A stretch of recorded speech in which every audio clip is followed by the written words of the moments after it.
Expliquez-nous Nicolas. Emmanuel Macron se rend aujourd'hui à Vichy, l'ancienne capitale de l'État français entre 40 et 44. Une visite très symbolique. Oui, parce qu'Emmanuel Macron va faire aujourd'hui ce qu'aucun président de la Ve République n'a jamais fait, se rendre sur les lieux maudits de l'histoire de France, là où fut conduite la politique de collaboration active avec l'Allemagne nazie. Le général de Gaulle s'était certes bien rendu à Vichy en 1969, mais il s'était contenté d'un discours à l'hôtel de ville sans visiter la ville. Valéry Giscard d'Estaing était aussi passé à Vichy pendant son septennat, mais en coup de vent juste pour participer à un congrès.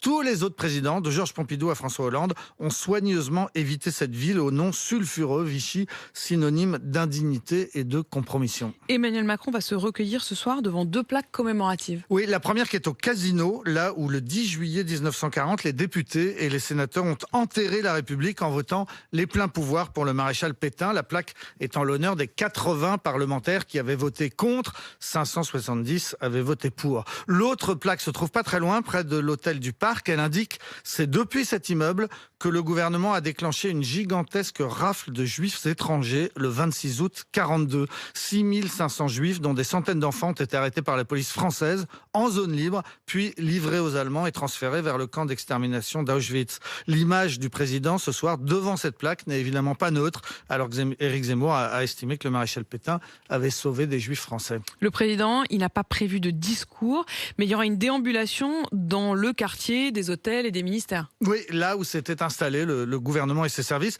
Par exemple, l'hôtel du Parc Lardy, où le sinistre inspecteur Poinçon torturait les résistants, ou bien l'Algéria Hotel, où s'était installé le commissariat général aux affaires juives, commissariat qui naturellement n'avait pas pour mission de sauver des juifs français. Et puis le plus connu, c'est l'hôtel du Parc, où vivait et travaillait Pétain au 3e étage, alors que le Premier ministre Pierre Laval se trouvait au 2e étage.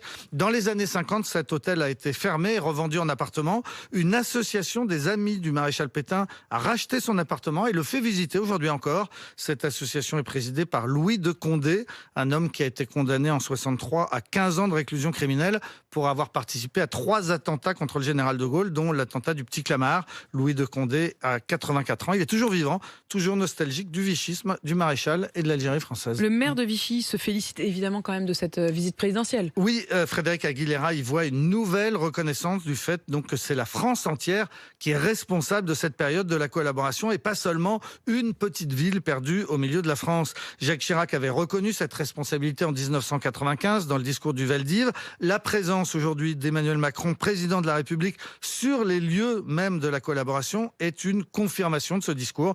Pour le maire de Vichy, la France donc assume aujourd'hui et ne demande plus à sa ville, à Vichy, de porter seul le poids de la mémoire. La presse locale est sur la même ligne. L'éditorialiste de La Montagne, Mathieu Perrineau, écrit « Les Vichysois ne sont pas vichistes. Vichy n'est pas le cœur du mal, seulement une petite ville de province choisie comme capitale de l'indignité sans qu'elle ait eu son mot à dire. » Vichy aujourd'hui a rebaptisé le parvis de l'opéra Parvis Simone Veil et un square a été nommé square Michel Crespin, du nom du plus jeune déporté juif du département. Michel Crespin était un bébé de 5 mois qui a été gazé à Auschwitz. Pourquoi Vichy avait été choisi d'ailleurs comme capitale de l'État français? Parce qu'à l'époque, c'était la panique. En juin 40, le gouvernement avait quitté Paris, avait fui l'avancée des Allemands, avait hésité à s'installer à Bordeaux ou à Clermont-Ferrand, mais finalement avait choisi Vichy. Pourquoi?